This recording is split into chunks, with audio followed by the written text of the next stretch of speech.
guys, it's Summer and today I have a few fun, spooky October reads to recommend to you guys. October is my favorite month. It's my favorite time of the year. The weather, Halloween, it's all just my favorite. I'm going to be participating in Spookathon this year, so it's going to kind of help me read a few more spooky kind of books. I'm very excited about it, but I figured maybe I would recommend to you guys a few books that I feel like would fit really well for this time of year and reading around Halloween. A few of them are just weird, a few of them are creepy, a few of them are just like good thrillers, and they'll keep like your heart racing while you're reading them. The first one I want to talk about is Annihilation by Jeff Vandermeer.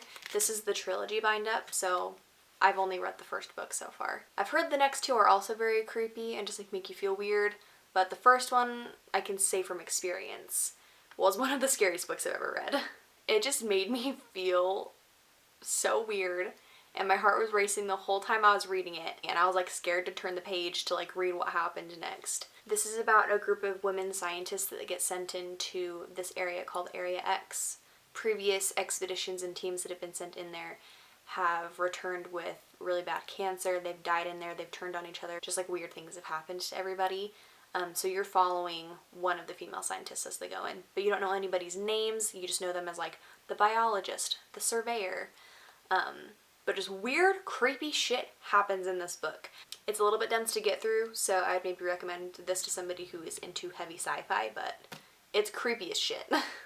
This is a weird one that I think I read last year, and it's The Hike by Drew Magary. The images on the cover should like explain it all, but this is the weirdest book I've ever read, but it was honestly like really fun to read. I really enjoyed it. There's a talking crab, there's a giant, there are guys with dog heads that he has to fight and run away from. There's this kind of like Dracula-esque monster that he has to like work for and deal with and stuff, and like this all sounds so weird, but it's just this huge adventure that he goes on when he leaves his hotel one day to go on a hike. I just thought this was so clever, like the ending was really great.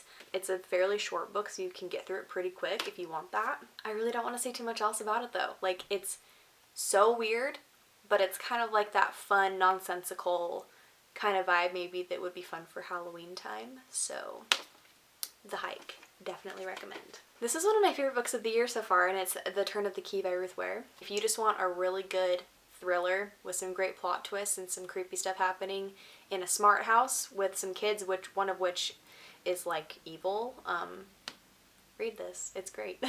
Another thriller is Her Every Fear by Peter Swanson. It's about this woman who switches houses with her cousin for a few months. I forgot what the reason behind it was, but when she moves into her cousin's apartment, someone in the building gets murdered and she kind of gets wrapped up into all of it.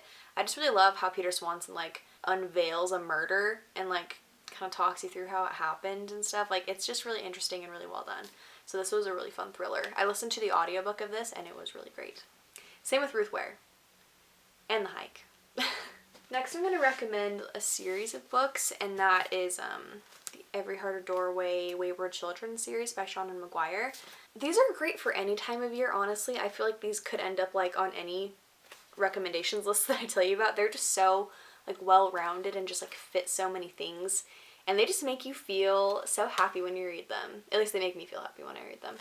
These three are my favorite. I don't like love Beneath the Sugar Sky, it's still really good, but these especially are my favorites, but also work really well for this recommendation. They're very fantastical and whimsical. I feel like everybody already knows about this series by now. It's just about this house that takes in kids that have come back from fantastical worlds and are trying to cope with it. The first book has a murder, so like there's your thrillery, creepy aspect there. But also just like the writing is very atmospheric and could fit well for this time of year. This takes place in kind of like a Frankenstein-ish world. I think it also has vampires in it. It feels just kind of spooky, and I think it would be great for Halloween. This book takes place in a world or a place called the Goblin Market, and it feels very like autumn and fall when you're hearing about the setting and stuff. I just can't say enough good things about these books. The writing is beautiful, the characters are really fun to hear from, and the worlds are amazing. Some people feel like they're not as fleshed out because these are really short books, but I feel like I got exactly the amount of information that I needed to from them to just absolutely love them and rate pretty much all of them 5 stars. So if I were to say out of like any of these books to read this month, it would be these ones. This one made my heart just like race the whole time I was reading it. and it's The Cabin at the End of the World by Paul Tremblay. This is about a family that is staying in a cabin for the weekend or something, and these people break into the house, tie them to chairs, and tell them that they need their help to save people and stop the end of the world. There are some pretty gory scenes in this book, and you just never know what's going to happen. This next one is The Day of the Triffids by John Wyndham. This is kind of like post-apocalyptic. One night, this meteor shower happens, and anybody that physically saw the meteor shower with their eyes wakes up blind the next day. We follow a main character who had his eyes bandaged because of a surgery, so he never saw the meteor shower, so he still has his sight. So the main thing of the story is it's about like people just trying to work together to survive without having their eyesight. It's just kind of like people against people and just trying to like live when everything in society has gone downhill. But to kind of add a little twist onto the story, there are these plants in this book called triffids. I kind of just imagined like a giant Venus flytrap thing with like legs, you know?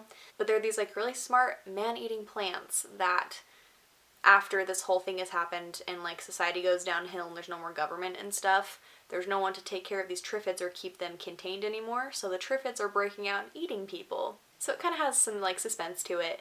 It was a really fun, creative book to read. I really liked it. Those are all of my fall, October, spooky, weird recommendations though.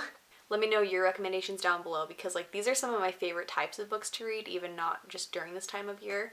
Also, let me know if you've already read any of these books and tell me what you thought of them. If you've read The Hike, let me know what you think of that, because I think it's a very polarizing book. I think some people love it and some people will just like hate it. Also, let me know if you're dressing up for Halloween. Let me know what you're gonna be down below. I feel like you're never too old to dress up. It makes me sad because at my work, I'm a hairdresser, so I mainly cut men's hair. So like all these like little boys will come in, they're like in elementary school, and I'm like, what are you gonna be for Halloween? They're like, oh, I'm not dressing up. Like they're too cool to dress up for Halloween, and it makes me so sad. I'm like an adult and I still want to dress up. I think I'm going to be Post Malone for Halloween because I love him and I think it'd be like a funny costume. We'll see if I actually do it though. Thank you so much for watching though, and I will see you in my next video. Bye.